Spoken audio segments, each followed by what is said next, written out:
সুপ্রিয় শিক্ষার্থীরা, তো আমরা করছিলাম ফান্ডামেন্টাল, আর ফান্ডামেন্টাল থেকে আমরা যে চ্যাপ্টার করতেছিলাম ওই চ্যাপ্টারটার নাম হচ্ছে ডি ময়ভরের সূত্র বা ডি ময়ভরস থিওরাম। তো ডি ময়ভরস থিওরাম থেকে আমরা আজকে যে প্রশ্নগুলো নিয়েছি, প্রশ্নগুলো গত ক্লাসের মতো মান নির্ণয় করো, তবে চেহারায় একটু পার্থক্য আছে। গত ক্লাসে এখানে ছিল শুধু আই, আর আজকে দেখা যাচ্ছে 1 প্লাস আই এই টাইপসের আছে। তো 1 plus i whole to the power 1/5 আমরা কিভাবে এর মান নির্ণয় করতে পারি? তো দেখা যাচ্ছে 1 প্লাস আই এটা হচ্ছে একটা জটিল সংখ্যা, আর ডি ময়ভর সাহেব জটিল সংখ্যা নিয়েই কাজ করছেন। তো এই জন্য আমরা এটাকে ডি ময়ভরের সূত্রের সাহায্যে সমাধানটা দেওয়ার চেষ্টা করব। তাহলে আমি প্রথমে এই 1 নম্বর অঙ্কটা করার জন্য প্রথমে আমি লিখলাম কি 1 plus i whole to the power 1/5 equal to, ভালো করে খেয়াল করি, এই যে ফার্স্ট ব্র্যাকেট দেখা যাচ্ছে এই ফার্স্ট ব্র্যাকেটকে আমি সেকেন্ড ব্র্যাকেট দিব, আর এই যে লাস্টে ফার্স্ট ব্র্যাকেটটা শেষ হয়েছে সেখানে আমি সেকেন্ড ব্র্যাকেট দিব, আর এর মাথার উপর যে 1/5 ওই 1/5টা আমি এখানে বসাই দিব। ওকে, তাহলে ফার্স্ট ব্র্যাকেট সেকেন্ড ব্র্যাকেট হয়ে গেল, 1/5 তার জায়গায় বসে গেল। তাহলে ভিতরে আর বাকি আছে কি 1 প্লাস আই। ওকে, আমি করব কি এই 1 প্লাস আইকে একটা √2 দিয়ে গুণও করব, আবার √2 দিয়ে ভাগও করব, এই যে এইভাবে i/√2। ওকে, তাহলে কি করলাম, √2 দিয়ে গুণ করছি আবার √2 দিয়ে ভাগ করছি। এতে হইল কি এই √2 যখন এখানে গুণ হবে তখন √2 কাটা গিয়ে এই 1 থেকে যাবে, যেটার সাথে মিলে যাবে, আর এই √2 যখন ওর সাথে গুণ হবে তখন √2 কাটা গিয়ে এই আই থেকে যাবে, যেটা এটার সাথে মিলে যাবে। সবই বুঝলাম, কিন্তু কাহিনী হচ্ছে দুনিয়ায় এত সংখ্যা থাকতে আমরা √2 দিয়ে কেন গুণ করব? এইটাই হচ্ছে প্রশ্ন। তাহলে কেন √2 দিয়ে গুণ করছি সেটা একটু খেয়াল করি। এই যে এখানে হচ্ছে 1 প্লাস আই, এই সংখ্যাটা দেখতে অনেকটা এরকম a প্লাস আই বি আকারের, অর্থাৎ জটিল সংখ্যা টাইপসের। আমরা ইন্টারমিডিয়েটে পড়ছিলাম জটিল সংখ্যা দেখতে এরকম হয়, a প্লাস আই বি অথবা x প্লাস আই ওয়াই টাইপসের হয়। তো এই জটিল সংখ্যার মডুলাস বলা হয় এটাকে √a² প্লাস b², এটাকে বলা হয় এই জটিল সংখ্যার মডুলাস। খুব ভালো করে খেয়াল করতে হবে। তাহলে a প্লাস আই বি আকারের সংখ্যা হচ্ছে একটা জটিল সংখ্যা, আর এই জটিল সংখ্যার মডুলাস হচ্ছে √a² প্লাস b²। ওকে, তাহলে আমরা একটা কাজ করি, আমাদের এইখানে যে সংখ্যাটা আছে সেটা হচ্ছে 1 প্লাস আই। তাহলে এখানে a মানে হচ্ছে 1, তাহলে আমরা একটু মডুলাস বের করি এটার। a মানে হচ্ছে 1 আর 1² দিই, প্লাস বি মানে হচ্ছে আয়ের সহগ, মানে আয়ের সাথে যেটা লেগে আছে সেটা হচ্ছে বি। তাহলে এখানে আয়ের সাথে লেগে আছে আসলে 1, কারণ 1 এর সাথে আই গুণ হলে কোনো অসুবিধা নেই। তাহলে বির মান 1, তাহলে আমি এখানে নিলাম 1²। a প্লাস আই বি এর মডুলাস হচ্ছে √a² প্লাস b², আর আমাদের যে সংখ্যাটা দেখা যাচ্ছে 1 প্লাস আই, এটার মডুলাস হচ্ছে √1² প্লাস 1²। তাহলে এটাকে ঠিকঠাকভাবে মানুষ করলে আমরা কি পাবো, 1² মানে 1, 1² মানে 1, 1 1 হবে 2, এখানে কত পাইছি √2। এই যে সংখ্যাটার মডুলাস আমি √2 পাইছি, এই কারণে আমি এখানে √2 দিয়ে গুণ করছি, √2 দিয়ে ভাগ করছি, অন্য কোনো সংখ্যা দিয়ে এখানে ভাগ করা যাবে না। তাহলে আমরা যখন এই টাইপসের কোনো একটা রাশির মান ডি ময়ভরের সূত্রের সাহায্যে বের করতে চাইবো, তখন আমাদের কাহিনী হচ্ছে কি আমরা ওই জটিল সংখ্যার মডুলাস যেটা পাবো সেটা দিয়েই গুণ এবং ভাগ করব প্রথম লাইনে। ওকে, তাহলে এরপরে আমরা করব কি, এই যে সেকেন্ড ব্র্যাকেট তার জায়গায় থাক, √2 তার জায়গায় থাক, আর এই যে 1/√2 দেখা যাচ্ছে এটাকে আমি কজে পরিণত করব। নিজেকে নিজে প্রশ্ন করব, কজ কত ডিগ্রির মান 1/√2? কজ 45 ডিগ্রির মান। তাহলে কজ 45 ডিগ্রি, 45 ডিগ্রি মান হচ্ছে π/4, cos 45 ডিগ্রির মান হচ্ছে 1/√2 প্লাস, এখানে একটু খেয়াল করি এই যে আই দেখা যাচ্ছে না, আইটাকে একটু নিচে নামায় লিখবো। আইটাকে যদি নিচে নামায় লিখি তাহলে এখানে আর কত থাকে 1/√2, ওই 1/√2 কে আমি সাইনের মাধ্যমে লেখার চেষ্টা করব। সাইন কত ডিগ্রির মান 1/√2?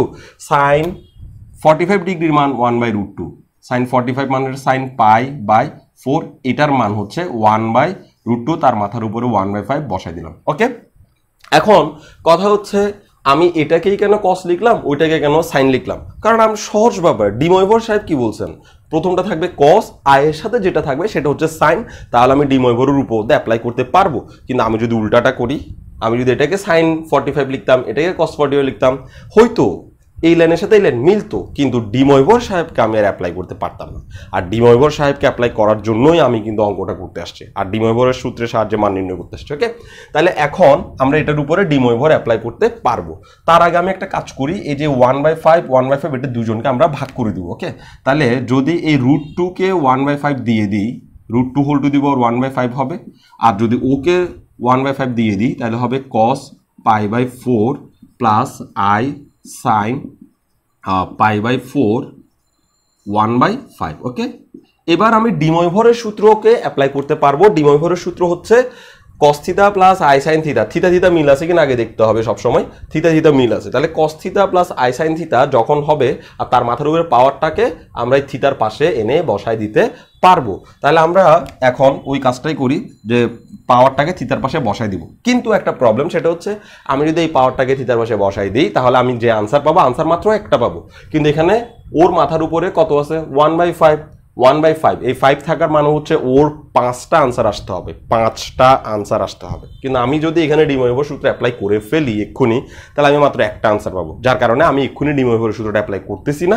আমরা আগে এটাকে 2n পর্যন্ত বর্জিত করবো, ও যে গত ক্লাসে যেভাবে করলাম। ওকে, তাহলে এটাকে একটু মানুষ করতে পারে, সেটা হচ্ছে √2 মানে হচ্ছে 2 টু দি পাওয়ার হাফ, √2 মানে হচ্ছে 2 টু দি পাওয়ার হাফ, আর এই 2 টু দি পাওয়ার হাফের মাথার উপরে আবার আছে 1/5। তো আমরা একটা সূত্র পড়ছিলাম, পাওয়ারের উপর পাওয়ার থাকলে পাওয়ারের পরে গুণ হয়, ক্লাস 9-এ পড়ছিলাম সূচকের অধ্যায়ে, পাওয়ারের উপর পাওয়ার থাকলে পাওয়ারের পরে গুণ হয়। তো এই পাওয়ার আর এই পাওয়ার যদি গুণ হয় তাহলে 1 1 হবে 1 আর 5 2 হবে 10, তাহলে আমরা লিখতে পারি 2 টু দি পাওয়ার 1/10। ওকে, আর এটাকে আমরা সেকেন্ড ব্র্যাকেট দিয়ে ডি মরিভরের সূত্র অ্যাপ্লাই করার আগেই 2n পাইয়ে বর্জিত করব। তাহলে এখানে cos এর জায়গায় থাক, আর এই π/4 কে আমরা লিখলাম 2n পাই প্লাস π/4 আর প্লাস i সাইন,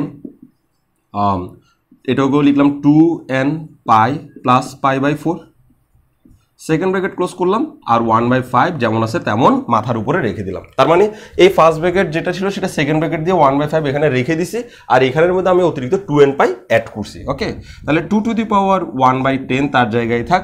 সেকেন্ড ব্র্যাকেটের ভিতরে হলো কি cos, এটা একটু লসাগু করি, তাহলে লসাগু করলে আমরা এভাবে পাবো, লসাগু পাবো 4 আর এটা 4 দুগুণ হয়ে যাবে 8n pi plus pi, plus একইভাবে i সাইন, এটাকে পাবো 4 দুগুণে 8 8n pi plus pi divided by 4, আর এই সেকেন্ড ব্র্যাকেটটা ক্লোজ করে তার মাথার উপরে 1/5 লিখবো।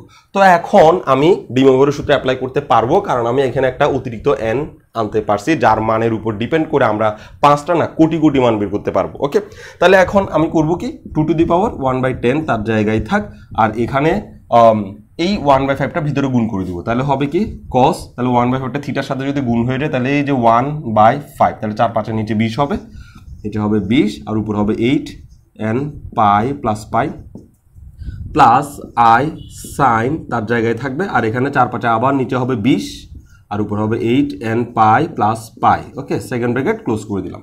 তাহলে এইটাই এখন আমাদের জন্য এই প্রশ্নটার সমাধান। কিন্তু এখানে তো n এর মান ইচ্ছা মতো নিতে পারি, তো n এর ইচ্ছা মতো মানের জন্য তো আনসারও ইচ্ছা মতো আসবে, কিন্তু আমাকে তো ইচ্ছা মতো আনতে বলে নাই, আমাকে কয়টা আনসার আনতে বলছে 5টা, তাহলে আমিও 5টা আনবো। তাহলে আমরা লিখবো যেখানে n ইকুয়াল টু হচ্ছে 0 থেকে শুরু, 0 1 2 3 4, ব্যাস হয়ে গেল 5টা হয়েছে কিনা দেখি, 1 থেকে 4 পর্যন্ত হচ্ছে 4টা, 0 একটা 5টা। আবার এখানে ডট ডট ডট দেওয়া যাবে না, ইত্যাদি দেওয়া যাবে না, তাহলেই কিন্তু সঙ্গে সঙ্গে নাম্বারটা কাটা যাবে।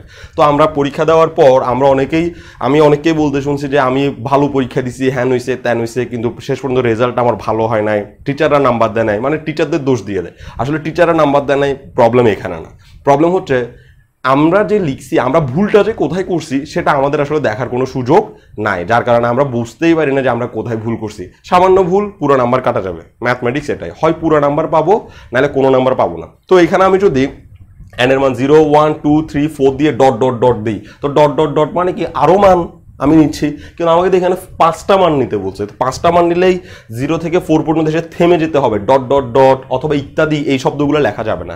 ইত্যাদি মানে হচ্ছে আরো আছে, ডট ডট ডট মানে হচ্ছে আরো আছে, কিন্তু আমি তো আরো মান নিব না, আমি তো খালি 5টা মান নিব, এই জন্য আমাকে এখানে থামতে হবে। গত ক্লাসের অঙ্কগুলো তো এই ব্যাপারটা খেয়াল রাখতে হবে। তো আমি যেভাবে করাচ্ছি ঠিক সেভাবে করতে হবে, এর বাইরে গেলেই কিন্তু সঙ্গে সঙ্গে নাম্বারটা কাটা যাবে। ওকে, আচ্ছা যাই হোক, তাহলে আমরা 1 plus i whole to the power 5 এর আনসার পেয়ে গেলাম এই জায়গাতে, এইটুকুতে এটা শেষ। এখন কাহিনী হচ্ছে দ্বিতীয় অঙ্কটাতে। দ্বিতীয় অঙ্ক হইল কি, একটা অতিরিক্ত এখানে 1/5 যেখানে আছে 5 এর জায়গায় এখানে আছে n, তো এটার মধ্যে আসলে আহামরি কোনো চেঞ্জ নাই, এটাতে খুব বেশি কিছু করতে হবে না। আমাদের কাজ হচ্ছে এই যে এখানে n দেখতে পাচ্ছি, তো আমরা এই যে 2n পাই নিছিলাম, ওই 2n পাই না নিয়ে আমরা নিব 2k পাই। তো আমি আশা করতেছি যে এটা আমাকে করাই দেওয়ার কোনো দরকার নেই, কারণ এটার ফরমেশন একই, আবার √2 দিয়ে গুণ করবো, √2 দিয়ে ভাগ করবো, cos আনবো, সাইন আনবো, সব কিছু ঠিক থাকবে, খালি পাওয়ারটাই খালি 1/n হবে। তো পাওয়ারটা যদি 1/n হয়, এখানে এসে এই জায়গায় এটা হয়ে যাবে 2n, 2n, কারণ এখানে এটা হচ্ছে n আর এটা হচ্ছে 1/2, 2n হয়ে যাবে। এই জায়গাতে এটা n থাকবে। ওকে, আচ্ছা আমি এখানেই সব কিছু চেঞ্জ করে দিচ্ছি। এই পাওয়ারে হয়ে যাবে n, এই পাওয়ারে হয়ে যাবে n, এই পাওয়ারে হয়ে যাবে n, এটাও হয়ে যাবে n।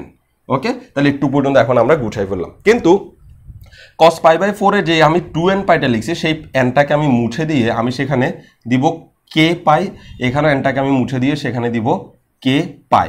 কারণ হচ্ছে আমরা এখানে n প্রশ্নেই পাইছি, তো প্রশ্নে যেটা পাইছি আমি ধরার সময় সেইটাকে আবার নতুন করে আনতে পারবো না, কারণ আমি আমার ইচ্ছা মতো একটা মান আনবো, সেটা যেন প্রশ্নে না থাকে। তাহলে আমি k কে আনলাম যেটা প্রশ্নে নাই। তাহলে এখানেও হয়ে যাবে k, এখানে হয়ে যাবে k, আর এখানে তো n ছিল, n হয়ে যাবে, আর এটা হয়ে যাবে 2n। ওকে, তারপরে এখানে এটা হয়ে যাবে k, এটাও হয়ে যাবে k, আর এই যে নিচের যে রাশিটা সেটাতে এখানে যে 1/n গুণ হয়েছিল, তাহলে এটা 20 না হয়ে 4 এর সাথে 1/n গুণ হলে হবে 4n, এটাও হয়ে যাবে 4n, আর এই যে এটা হবে 1/2n। তার মানে এখানে চেঞ্জ আসলো খালি ওই n না দিয়ে আমাদেরকে কে করতে হবে, আর বাদ বাকি সব নিয়ম ঠিকঠাক আছে। আর এখানে এসে একটা চেঞ্জ করতে হবে, যখন এখানে 5 ছিল তখন আমি দিছি 4 পর্যন্ত, মানে 4টা 0 থেকে 4 পর্যন্ত লিখছি 5 থাকা অবস্থায়। এখন আছে কত n, n থাকার কারণে আমাকে করতে হবে কি ডট ডট ডট দিতে হবে। তো আমি এতগুলো না লিখে লিখবো 0 1 2 dot dot dot dot dot dot dot dot dot, মানে এগুলো নাই বোঝাচ্ছে না, ডট ডট ডট মানে হচ্ছে এগুলো আছে, এরা সবাই আছে। লাস্টে গিয়ে আমাকে লিখতে হবে n-1, এরপর আর ডট ডট দেওয়া যাবে না। n-1 কেন লিখছি, কারণ এইখানে যেটা থাকবে তার চেয়ে 1 কম থাকবে, আর তার চেয়ে 1 কম এটা দিয়েই বুঝায় যে n-1 মানে হচ্ছে n এর চেয়ে 1 কম। ওকে, ব্যাস, তাহলে 1 + i whole to the power 1/5 আর 1 + i whole to the power 1/n, এই দুইটার আনসার আমরা শিখলাম। এবার একটু পিডব্লিউ থাকবে। পিডব্লিউ কি কি? পিডব্লিউ করবা যে 1 + i whole to the power 1/7 আর 1 + i whole to the power 1/9, এই দুইটা এই দুইটার মান নির্ণয় করবা, এটাই হচ্ছে পিডব্লিউ।